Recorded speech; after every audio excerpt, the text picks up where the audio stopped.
Doctor صاحب نے ایک بڑے مزیدار لطیفے سے اختتام کیا تھا سیگمنٹ کا، اس کے بعد کوئی بات کرنی بنتی نہیں تھی. لیکن ڈاکٹر صاحب جو سوال تھا ہمایوں کا بڑا زبردست تھا کہ جی اس طرح کے رشتوں سے ہمارا چھٹکارا نہیں ہے. ایسا نہیں ہو سکتا کہ ون فائن مارننگ ہم اٹھے اور ہم کہیں کہ ہم نے کسی کے ساتھ نہیں رہنا، ہم نے کسی سے بات نہیں کرنی. آپ کو انہی چیزوں میں رہ کے اپنے سرکمسٹانسز کے اکارڈنگلی اپنے حالات کو چینج کرنا ہوتا ہے. تو وہ کس طرح سے کیا جا سکتا ہے، اس کو کیسے سمجھتے ہیں؟ دیکھیں، سب سے بڑا ٹول جو ہے نا ہمارے پاس وہ کمیونیکیشن ہے. یہ اتنا بڑا ٹول ہے کہ سیدنا موسیٰ علیہ السلام جب فرعون کے دربار میں جاتے ہیں تو اللہ تعالیٰ سے ایک ہی چیز مانگتے ہیں، رب اشرح لی صدری ویسر لی امری واحلل عقدۃ من لسانی یفقہوا قولی. یہی ہے نا. بالکل. تو اگر ہم اس کے اوپر غور کریں تو یہ اتنا اہم ہے. میں تھوڑی اور اس کی اہمیت بتاتا ہوں. سیدنا رسول کریم صلی اللہ علیہ وسلم سے منسوب ہے کہ بعض کلام سحر ہوتے ہیں.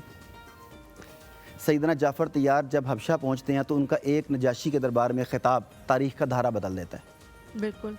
جنگ موتا میں جب شکست کا شکار تھے خالد بن ولید علم اٹھاتے ہیں تو کیوں ان کی خطابت اس نے ان میں دوبارہ جوش و جذبہ بھر دیا. تو اگر اتنے بڑے بڑے معاملات گفتگو سے، الفاظ کی صحیح سلیکشن سے بدل سکتے ہیں تو میرا خیال ہے کہ یہ رشتہ بھی بدل سکتا ہے. لیکن ہمیں جس میں لطیفہ جو سنایا تھا اس پوائنٹ آف ویو سے سنایا تھا کہ لوگوں کے ذہنوں میں یہ بتایا جاتا ہے کہ ساس اور بہو کبھی بھی ایک نہیں ہو سکتے، ساس اور بہو اکٹھے نہیں رہ سکتے، نند اور بھابھی اکٹھے نہیں رہ سکتے. ہماری کہانیاں ایسی ہیں، لطیفے ایسے ہیں، گھروں میں ڈسکشنز اس طرح کی ہوتی ہے. اگر اس ڈسکشن کا موڈ چینج کر دیا جائے، ایگزامپلس چینج کر دی جائیں، ماں باپ لوگوں کو بتانے لگیں تو پھر معاملات بدل سکتے ہیں. دیکھیں الفاظ کتنا اثر ڈالتے ہیں. اپنے جگہ جگہ پہ اشتہار لکھے دیکھے ہوں گے. آپ میرڈ ہیں؟ جی نہیں، میں am not. How lucky you are. اچھا. اب جگہ جگہ اشتہار لکھے ہوتے ہیں ظالم شوہر قدموں میں، ساس کو قابو میں کرنے کے طریقے، شوہر کو قابو میں کرنے کے طریقے، بیوی کو قابو میں کرنے کے طریقے. کیا کبھی یہ دیکھا ہے کہ شوہر کو خوش کرنے کے طریقے، بیوی کو خوش کرنے کے طریقے، ساس کو خوش کرنے کے طریقے؟ آپ دوسروں کو قابو میں کرنے کی بجائے کہ میں یہ طریقہ سیکھوں کہ اپنے ان لاز کو قابو میں کروں، آپ لوگ یہ کیوں نہیں سیکھتے کہ اسے خوش کیسے رکھا جائے؟ شوہر اور اس کی ماں یہ سوچیں کہ بیگم کو جو آ رہی ہے نئی اسے خوش کیسے رکھا جائے، اور بیگم یہ سوچے کہ میں نے ان لوگوں کو خوش کیسے رکھنا ہے.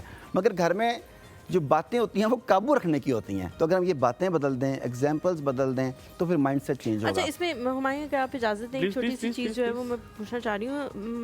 ڈاکٹر صاحب آپ نے ہم صبح سے سوچ کے حوالے سے بات جی بالکل، یہ سوچی ہے.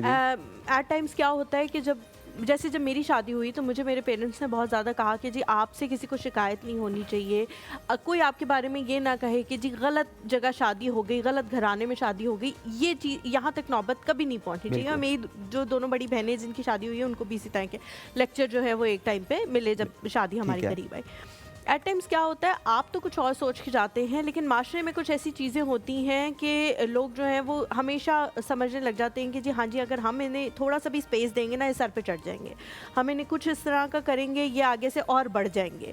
اور ایٹ ٹائمز آپ نے کسی کی مثال دیکھی ہوتی ہے کہ جی بھابھی آئی اس نے بڑا ظلم کیا، وہ بڑے بھائی کی بیوی تھی اس نے بڑا ظلم کیا، سب کچھ کیا، تو آپ اپنے رشتے کے بارے میں بھی وہی سوچنا شروع کر دیتے ہیں. اس سوچ کو کیسے ختم کیا جا سکتا ہے کہ نہیں اگر کوئی اور ہماری فیملی میں آ رہا ہے تو ہم اسے بھی اپنی فیملی کا پارٹ سمجھیں، اسے بھی اپنی فیملی کا حصہ سمجھیں، اس کو ایک الگ اینٹی نہ بنا دیں. دیکھیں جس طرح آپ کے پیرنٹس نے آپ کو بتایا، اسی طرح یہ میسج ہے نا سب کو کہ تمام پیرنٹس اپنی بیٹیوں کو یہ میسج دیں.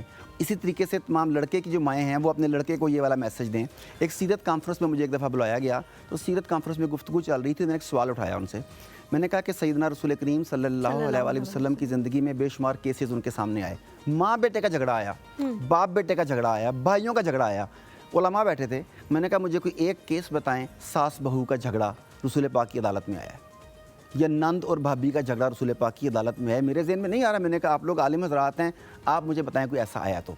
چند لمحے سوچا تو کسی کے بھی ذہن میں نہیں آیا. میں نے کہا اس کی ریزن کیا ہے؟ ریزن یہ ہے کہ اس دور میں 1500 سال پہلے بھی انہیں اس بات کا ادراک تھا کہ نئے شادی شدہ جوڑے کو اس کی زندگی جینے کا حق دے دیا جائے.